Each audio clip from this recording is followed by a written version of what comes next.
جو تمام جہانوں کو پالنے والا ہے۔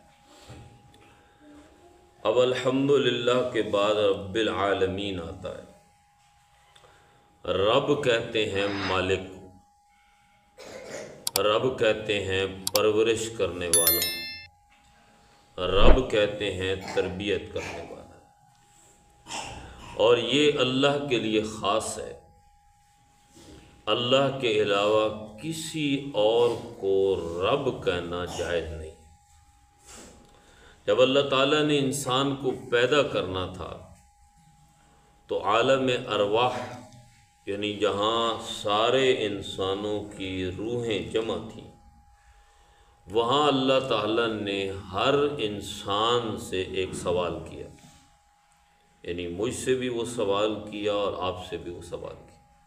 اب ہمیں یاد تو نہیں ہے، لیکن ہمیں اس بات پہ یقین ہے کہ ہمارا رب کہہ رہا ہے کہ میں نے تم سے یہ سوال کیا تھا اور تم نے اس کا جواب بھی دیا تھا۔ تو یہ جو یادداشت ہے یہ تو قیامت کے دن کھل جائے گی، کہ قیامت کے دن ہمیں یاد آئے گا کہ واقعی ہمارے رب نے ہم سے ایک سوال کیا تھا اور ہم نے اس کا جواب دیا تھا۔ اور وہ سوال کیا تھا کہ اللہ تعالیٰ نے ہر انسان کی روح سے پوچھا تھا کہ الست بربکم، کیا میں تمہارا رب نہیں ہوں؟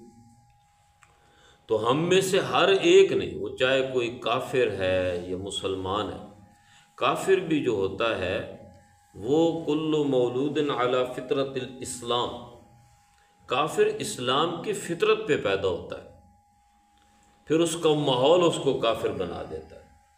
کافر تو وہ دنیا میں آ کے بنتا ہے، بعد میں آ کے بنتا ہے، جب وہ بالغ ہوتا ہے، بڑا ہوتا ہے، لیکن جب وہ پیدا ہوتا ہے تو اسلام کی فطرت پہ پیدا ہوتا ہے۔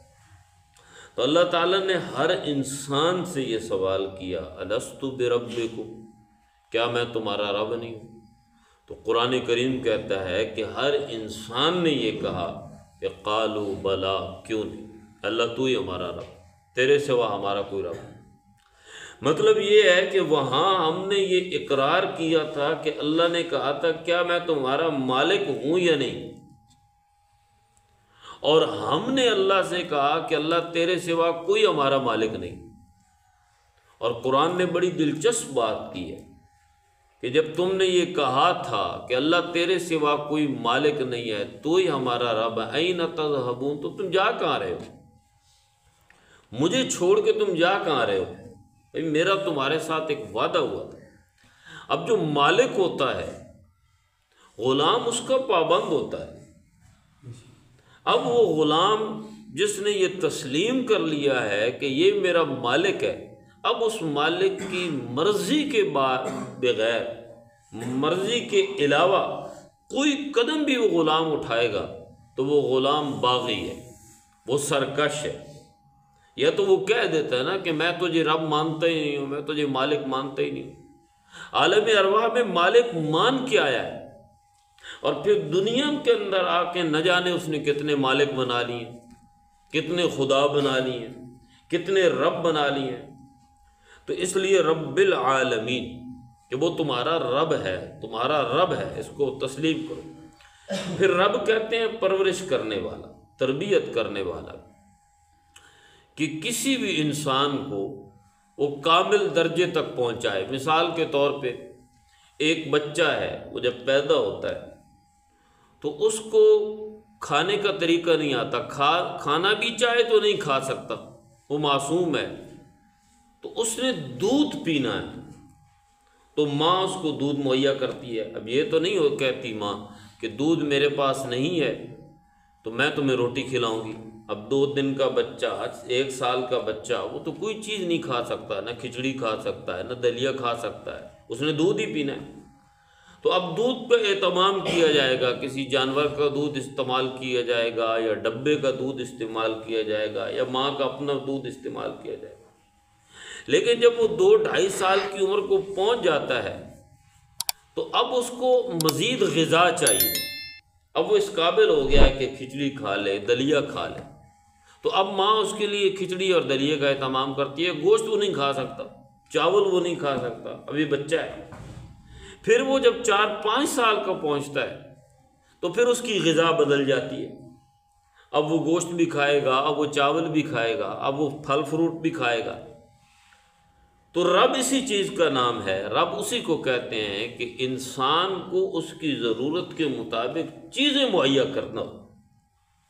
اب جب ہمیں ضرورت ہوتی ہے دھوپ کی، وہ دھوپ مہیا کر دیتا ہے، جب ضرورت ہوتی ہے بارش کی، وہ بارش میں وہ جانتا ہے نا کہ میری ضرورت کیا ہے، وہ مجھ سے بہتر جانتا ہے۔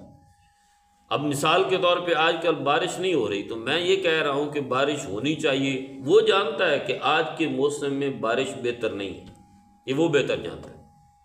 جب وہ سمجھے گا کہ میرے بندوں کو، یہ آپ نے محسوس کیا ہوگا کہ جب شدید گرمی ہوتی ہے، شدید حبس ہوتی ہے اور بے چینی پیدا ہو جاتی ہے اور دور دور تک کوئی بارش کے اثرات پیدا نہیں ہوتے، تو یکدم بارش آنا شروع ہو جاتی ہے، کیونکہ اب اللہ تعالیٰ کو پتہ ہے کہ میرے بندے کی بس ہو گئی، اب اس سے برداشت نہیں ہو، تو اب اس کی ضرورت کو مد نظر رکھتے ہوئے اللہ تعالیٰ بارش برسا دیتا ہے۔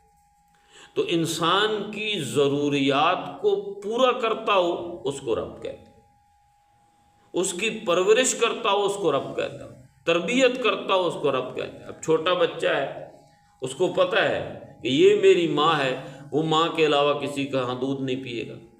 وہ جو بڑا ہوتا جائے گا چیز سمجھتا جائے گا، اسے پتہ چل جائے گا کھانا ہاتھ سے پکڑنا ہے، منہ کے اندر ڈالنا ہے، اس کے ذائقے کے لیے اللہ تعالیٰ نے سارا نظام بنا دیا ہے، سونگھنے کے لیے سارا نظام بنا دیا ہے۔ تو تربیت اس چیز کا نام ہے کہ انسان کو پھر وہ بتاتا رہتا ہے، جو بڑا ہوتا ہے اسے پتہ چلتا ہے یہ میری ماں ہے، یہ میرا باپ ہے، یہ میرے بھائی ہیں، یہ میرے دوست ہیں۔ وہ ہر چیز جو وہ جان رہا ہے وہ خود تو نہیں جان رہا نا، کوئی تو ہے جو اس کو بتا رہا ہے، کوئی تو ہے جو اس کو سکھلا رہا ہے۔